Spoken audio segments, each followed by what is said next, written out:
महाभारत में एक प्रकरण आता है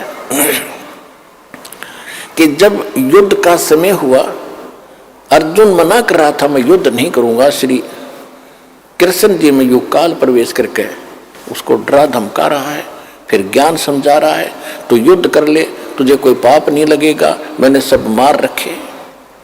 उसकी बातों में आकर डर डरा के अर्जुन ने युद्ध कर लिया। और युद्ध के अंदर जो पांडवों को पाप हुआ, उस कारण से युधिष्ठिर जी को बुरे सौपन आने लगे। जब राजगद्दी पर बैठ गया वो उसके, और श्री कृष्ण जी उनके धार्मिक गुरु थे, तो अपने कोई दिक्कत आती है तो गुरु से ही समाधान शिष्य चाहते हैं। तो पांडवों के धार्मिक गुरु, यादवों के धार्मिक गुरु श्री कृष्ण जी थे। श्री कृष्ण जी से जब पूछा कि ये क्या कारण है और क्यों ऐसा हो रहा है, भाई को बहुत बुरे सौपन आ रहे हैं, खाना नहीं खा रहा है, आंखें फटी फटी सी रहती है, ना बोलता है, सहमा सहमा सा रहता है, जैसे कोई मेंटल हो गया।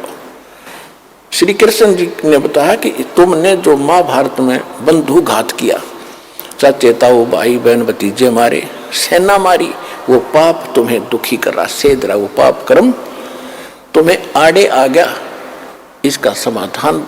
तो उस समय अर्जुन को महसूस तो हुआ कि युद्ध के समय जब मैं मना करूं था युद्ध करने से, और कृष्ण कह रहा था तू क्यों नहीं करता, तू तो सूरवीर है, क्यों अपने लक्षण को भूल गया है, ये है वो है, और मैंने सबको मार रखा है, तुझे पाप नहीं लगेगा, आज ये पाप कहां से आ गया। तो अर्जुन बोला नहीं, इसलिए नहीं बोला कि यदि मैं टोक दूंगा, और अभी मैं आज प्रश्न कर देता हूं कि आप पहले तो कह रहे थे तुम्हें पाप नहीं लगेगा, और आज ये पाप कैसे लग गए, क्योंकि श्री कृष्ण जी ने उसका समाधान बता दिया था कि पूरी पृथ्वी के जितने भी साधु संत और भक्त और जनता है, यानी साधु संत हैं, उनको आमंत्रित करो, एक अश्वमेध, एक यज्ञ का अनुष्ठान करो, यज्ञ, धार्मिक यज्ञ। उसमें ऊपर आकाश में जो स्वर्ग लोक के देवताओं को भी निमंत्रण दो, और उसमें एक शंख रखा जाएगा, शंख जो मंदिरों में बजाते हैं, आपने देखे होंगे, इस तरह का पंचमुख का एक शंख रखा जाएगा। और उसमें जब यज्ञ शुरू होगी, सभी 33 करोड़ देवता, 88,000 ऋषि, 12 करोड़ ब्राह्मण और 56 करोड़ यादव, 9 नाथ 84 सिद्ध, ये सभी वहां पहुंचेंगे। और जिस समय ये सब खाना खा लेंगे महापुरुष, उसके बाद वो 5 मुख का शंख था, पंचायन 5 मुख थे उसके। आपने तो एक मुख का देखा होगा, 2-2 मुख के तो हमने भी देखे हैं, तो 5 मुख का था, उसके 5 मुख थे। और उसको कहीं अलग रख दिया जाएगा सटूल पर दूर। जब सभी खाना खा लेंगे उस यज्ञ में, वो शंख अपने आप बजेगा। शंख बज गया तो तुम्हारी यज्ञ संपूर्ण होगी, और शंख नहीं बजा तो यज्ञ संपूर्ण हुई नहीं, तुम्हारा संकट नहीं कटेगा। और दूर दूर तक सबको बुला के लेना, को साधु संत रह नहीं जावे पृथ्वी पर, और ना जाने किस में कौन सी करामात हो। इस सोच में सबको आमंत्रित कर दिया, निर्धारित समय पर फिक्स कर दिया। अब अर्जुन ने सोचा था कि यदि मैं अब प्रश्न कर दूंगा कि आप जब तो कह रहे थे तुम्हें कोई पाप नहीं लगेगा, और आज ये पाप कहां से आ गया, तो मेरा भाई, क्योंकि इसमें अरबों रुपये खर्च होने थे, इतनी जनता जिम्मेगी, और मेरा भाई इतना नेक है, इतना सेंसिटिव है, यदि इसको ये आभास भी होगा कि खर्चा लगने जा रहा है मेरे ट्रीटमेंट पे, और भाई इसलिए ये वाद विवाद कर रहा है, ये चाहता नहीं मेरे को सुखी देखना, कहीं इसको ये भाव हो गया तो मेरा कोई जीवन नहीं रहेगा। इस करके अर्जुन चुप रहा, छाती पे मुक्का मारा, सब्र किया और कहा जो आप कहोगे वही होगा। अब कहने का भाव ये है पुण्यात्माओं निर्धारित समय जो रखा गया था उस दिन 33 करोड़ देवता, 88,000 ऋषि, 12 करोड़ ब्राह्मण, 9 नाथ, 84 सिद्ध, इंक्लूडिंग ब्रह्मा विष्णु महेश वहां उपलब्ध थे। विष्णु तो कृष्ण था ही, ब्रह्मा विष्णु और आगे, ब्रह्मा और शिव और आगे बेस बदल के, और 33 करोड़ देवता। उसी समय परमेश्वर कबीर जी, चारों युग में मेरे संत पुकारे, कूक को हम हेल रे, हीरे माणक मोती बरसे, ये जग चुगता ढेल रे। परमेश्वर कहते चारों युग में आया हूं मैं, और अच्छी आत्मा पुण्यात्माओं को मैंने ये ज्ञान भी समझाया है। हम सब ने मिलकर भी ऊंचे ऊंचे स्वर में जगह जगह जाकर के ये ज्ञान डंडोरा पीटा है, ये मुनादी की है, सत्संग ज्ञान कराया है, सुना है, लेकिन कोई नहीं सुनता हमारी। हम तो ये सत्य साधना शास्त्र अनुकूल रूप साधना रूपी हीरे और मोती तुम्हें दे रहे हैं जो बहुमूल्य हैं। तुम इनको ना स्वीकार करके कंकर और पत्थर और डले इकट्ठे कर रहे हैं, आन उपासना करके, अन्य देवताओं की भगवानों की पूजा करके, एक समर्थ कबीर भगवान की भक्ति ना करके जो अन्य पूजाएं तुम कर रहे हो वो डले ढो रहे हो, ढेल इकट्ठे कर रहे हो। चारों युग में मेरे संत पुकारे, कूक कहा हम हेल रे, हीरे माणक मोती बरसे, ये जग चुगता ढेल रे। सतयुग में सत सुकृत कह टेरा, त्रेता नाम मुनिंदर मेरा, द्वापर में करुणा में कहाया, कलयुग नाम कबीर धराया। तो द्वापर युग में परमात्मा करुणा में नाम से आए थे। एक लीला जैसे कबीर जी के रूप में सतयुग में, इसमें कलयुग में की है, ऐसे ही उस समय वो परमात्मा करुणा में नाम से आए थे। और कमल के फूल पर एक सरोवर के अंदर परमात्मा बालक रूप धारण करके वहां अवतरित हुए थे, सतलोक से चल कर आए थे। वहां से उसको एक बाल्मीक परिवार जो निसंतान था वो ले गया था उठा के।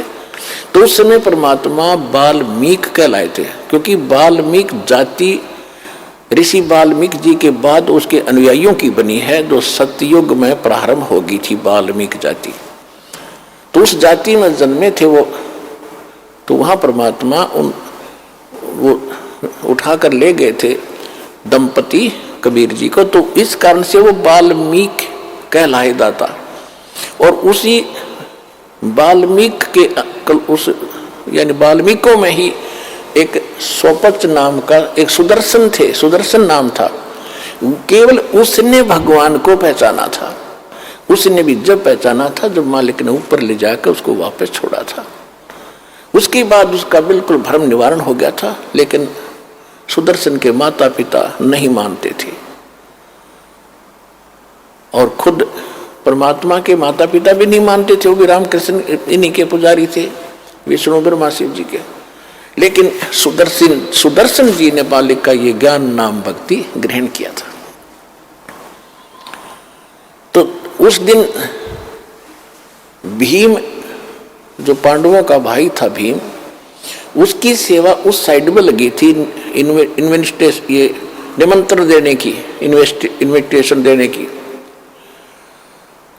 और उसने जाकर देखा सब जगह वो अपना निमंत्रण दे के आ गया, जा रहा था। तो वहां एक झोपड़ी में सुदर्शन जी रहते थे, वाल्मीकि। और वहां जाकर के उसने कहा कि महाराज, मैं युधिष्ठिर राजा का भाई हूं, भीम मेरा नाम है, और आपको ये निमंत्रण देने आया हूं, आप अवश्य आइएगा। हम एक अश्वमेध यज्ञ कर रहे हैं।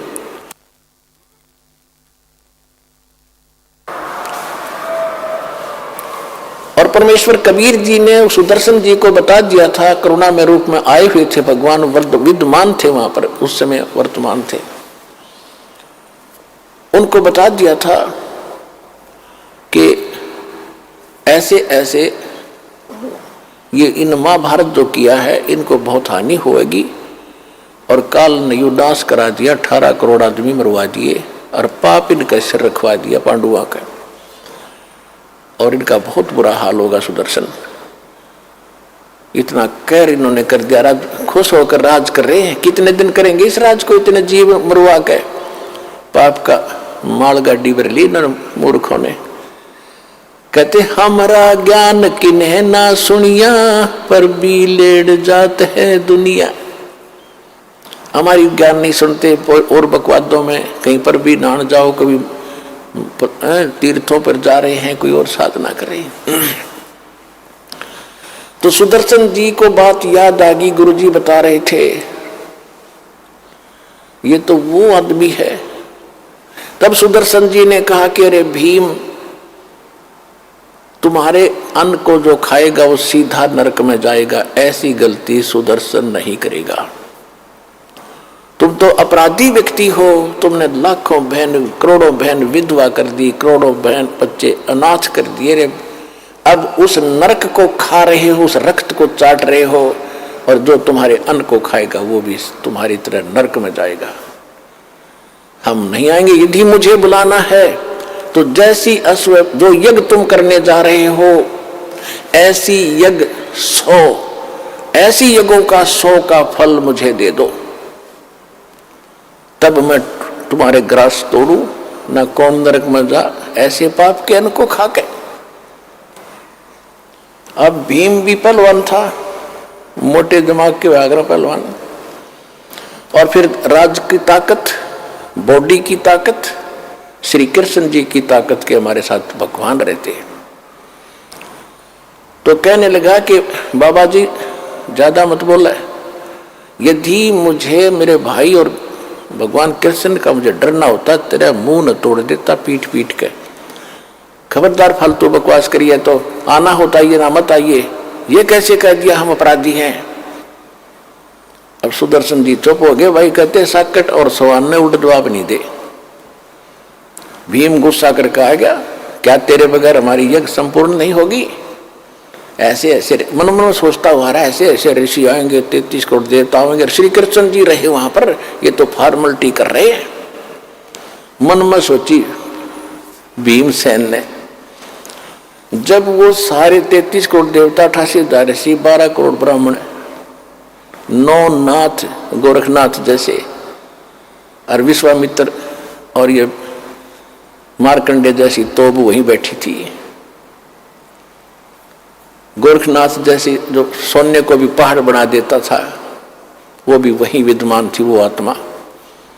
क्योंकि ये आगे चलते रहते हैं, प्रत्येक युग में इनका जन्म होता है। क्योंकि गोरखनाथ जो आत्मा आज हम जानते हैं वो पहले किसी और नाम से थी वहां पर। तो आज हम जानते गोरखनाथ की महिमा से, और कोई नाम बताओ थारा जच्चे ने, इसलिए इनको ऐसे बताना पड़ता है। इसमें भ्रम ना पड़ना कि गोरखनाथ कब जन्मे और वो कब हुआ, ये फला, इस चक्कर में ना पड़ना। जो दास बोल रहा है सच्ची मानना, क्योंकि आप तो बच्चे हो, दास टीचर है।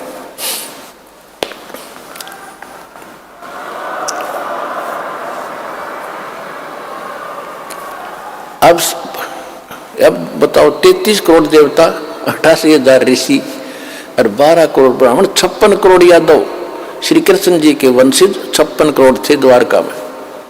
वो उनके रिश्तेदार थे, क्योंकि अर्जुन ब्याह था, श्री कृष्ण जी की बहन ब्याही थी अर्जुन का सुभद्रा। तो रिश्तेदारों ने ताना ही आना था। वो 56 करोड़ रिश्तेदार आ रहे। धार्मिक अनुष्ठान में सब ने भोजन कर लिया, संघ की तरफ इंतजार कर रहे थे, टस से मस ना हुआ। युधिष्ठिर कहने लगा, भगवान हमारे पाप ही ज्यादा है, ये तो स्पष्ट दिखाई देता है मुझे। वो दिख रहे हैं, वो बहनें रो रही थी, चूड़ियां फोड़ रही थी, टक्कर मार रही थी। जिस दिन मैं गंगा घाट पर गया था, हरिद्वार में गया था, बच्चे लिपट लिपट कर रो रहे थे, पिता कहाँ गया।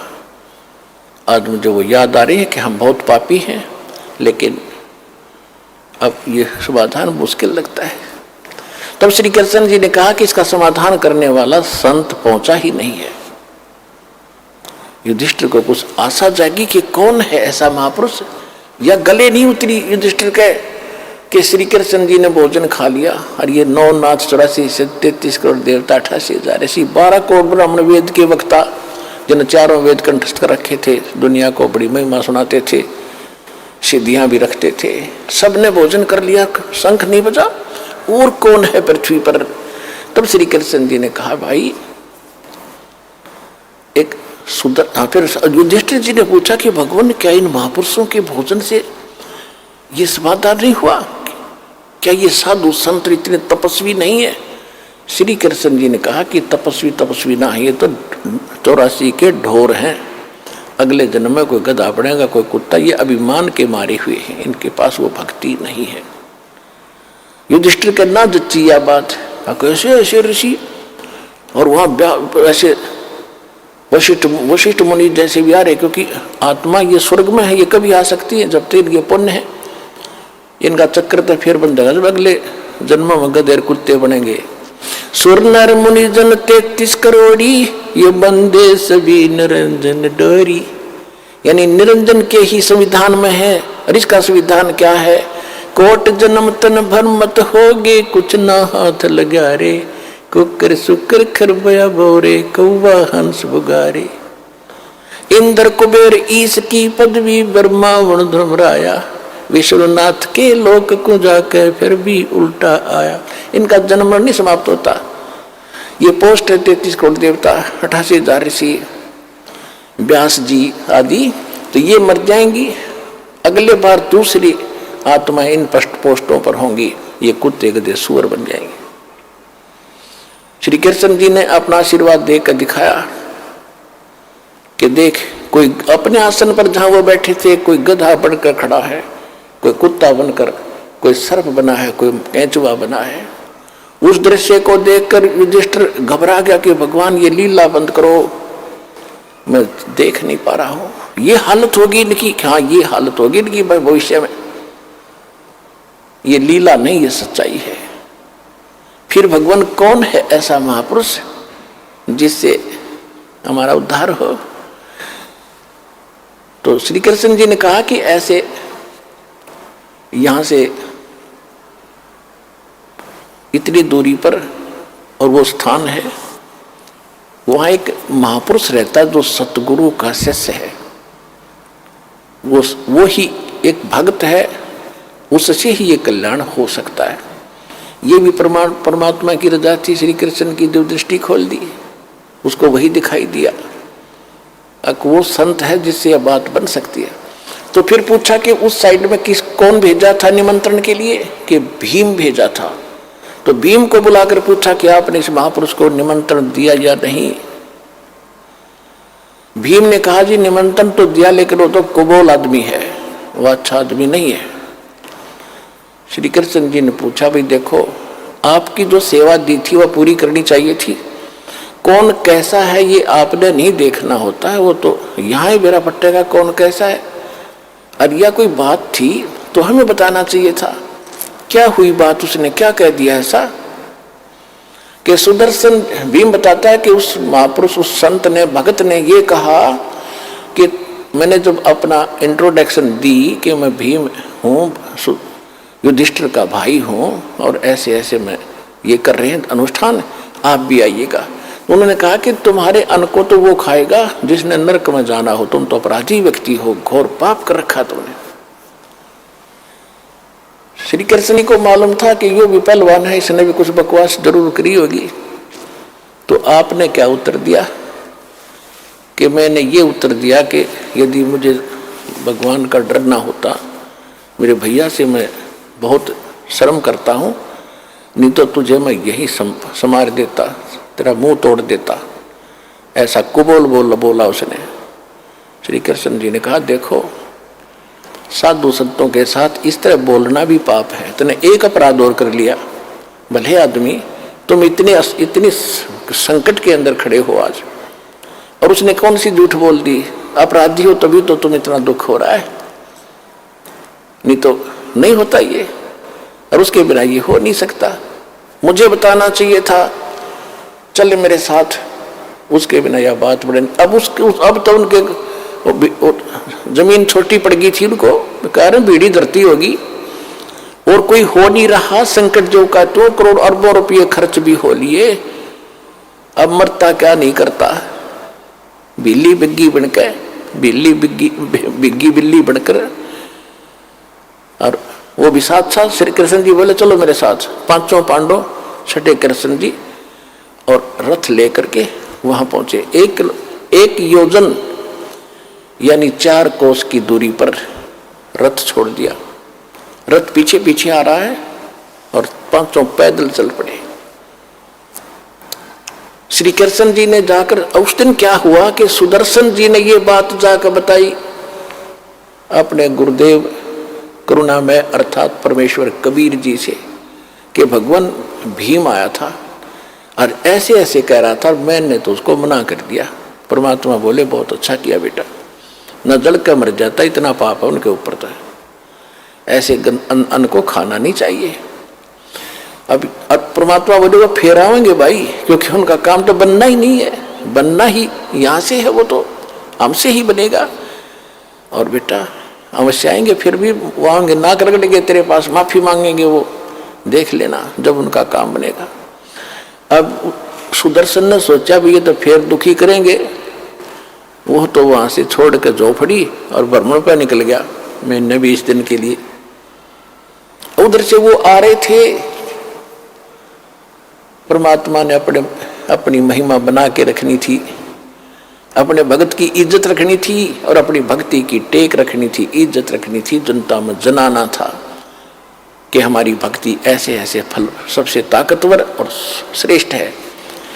खुद सुदर्शन रूप बनाकर अपने शिष्य का झोपड़ी में बैठ के जाके अपनात्मा अध्यात्म मार्ग के अंदर एक ऐसी परमात्मा की रजा होती है, उसमें किसी को बताने की आवश्यकता नहीं पड़ती ये कितनी कौन पोस्ट है या कौन व्यक्ति है, कौन पुरुष है, कौन सिद्ध है। अपने आप ताकतवर के सामने वाला अपने आप झुक जाता है। जब श्री कृष्ण जी वहां आए तो परमात्मा बैठे थे झोपड़ी में आसन पे। श्री कृष्ण जी ने मुकुट समेत प्रणाम किया। श्री कृष्ण जी दंडवत प्रणाम कर रहे हैं तो सारे पांचों पांडवों ने भी करना था, क्योंकि वो तो फंसे पड़े थे। पहलवान ने भी प्रणाम किया, दंडवत प्रणाम किया। फिर खड़ा होकर के श्री कृष्ण जी ने कहा कि हे परवरदिगार, ये युधिष्ठिर है, ये इसके सब भाई हैं, इन्होंने एक यज्ञ किया है, इनको आपत्ति आई है, आपको मंत्र देने आए हैं, आपको ले लिवाने के लिए आए हैं। आप चलिए सर्जन हे सृजनहार, इनका उद्धार करिए, इनके यज्ञ में चलिए, इनका कल्याण हो जाएगा। साधु संत से ही होता है कल्याण। तब परमेश्वर ने कहा सुदर्शन रूप में कि भाई देखो महाराज जी, आप त्रिलोकीनाथ रहे, मैं एक गरीब आदमी झोपड़ी वाला, आप तो समर्थ हैं, आप सक्षम हैं, आप तो लीला कर रहे हो, आप भी तो कर सकते हो। श्री कृष्ण जी बोले नहीं, जिसका काम उसी को साजे और करे तो मूर्ख बाजे, यू तो आपसे होगा भगवान। तो श्री परमात्मा ने कहा, सुदर्शन रूप में बैठे थे, कहा कि भाई मैंने इस पहलवान से बताई थी मेरी शर्त पूरी करो। कौन सी शर्त थी आपकी? श्री कृष्ण जी ने पूछा क्या शर्त थी आपकी? मेरी शर्त है कि 100 भीम ने बता दिया था कि ये शर्त भी रखी उसने कि 100 अश्वमेघ यज्ञ का पुण्य मुझे दो, तब मैं चलूं। इस बात से मुझे और दुख हुआ कि ये आना ही नहीं चाहता। तो श्री कृष्ण जी को वहां पता लग गया था कि ये कंडीशन है महात्मा की असली, तो वह भी उनके ध्यान में थी बात। तो जो ही सुदर्शन रूप में परमेश्वर ने कहा कि मेरी वो कंडीशन पूरी करो जो शर्त मैंने रखी थी, 100 अश्वमेघ यज्ञ का फल मुझे दो, तब मैं चलूं। श्री कृष्ण जी ने कहा, अरे पुण्यात्माओं, ये वेद भी प्रमाण देते हैं, खुद भगवान भी प्रमाण देते हैं। चारों युग में मेरे संत पुकारे, कूक कहा हम हेल रे, हीरे माणिक मोती बरसे, ये जग चुगता ढेल रे। चारों युगों में मालिक आते हैं, चारों युगों में यही सूक्ष्म वेद की वाणी बोलते हैं जो दास आज आपको सुना रहा है। लेकिन उस समय ये संस्कृत के ज्ञाता, ये अभिमानी लोग इस लाल को परख नहीं पाते और हमें भी वंचित रखते हैं, स्वयं भी वंचित रह जाते हैं। परमेश्वर ने तो श्री कृष्ण जी ने कहा कि परमात्मा ने वो वाणी बोल ही रखी थी और ये शब्द खंड नहीं होता, सबके अंतःकरण में ये जो का तू जमा होता है। चाहे कितनी बार जन्म कुत्ते गधे का हो लो, मनुष्य का जब जन्म होगा और यदि आपका वो टीवी चालू हो गया जातक माँ से, तो आप सामने ये कभी भी ये वाणी पढ़ सकते हो, सामने नजर आ जाएंगी, सुन भी सकते हो अंदर से टेप की तरह। तो श्री कृष्ण जी ने कहा आपकी वाणी है भगवान, संत मिलन को चालियो तजमाया अभिमान, जो जो कदम आगे रखे सो सो हो ये समान। पुणात्मा, इस अध्यात्म मार्ग से आपने भी शिक्षा लेनी है कि जिस समय यदि इस सतलोक आश्रम बरवाला में ये दास बैठा है, पृथ्वी पर संत कहो, सतगुरु कहो या दास कहो,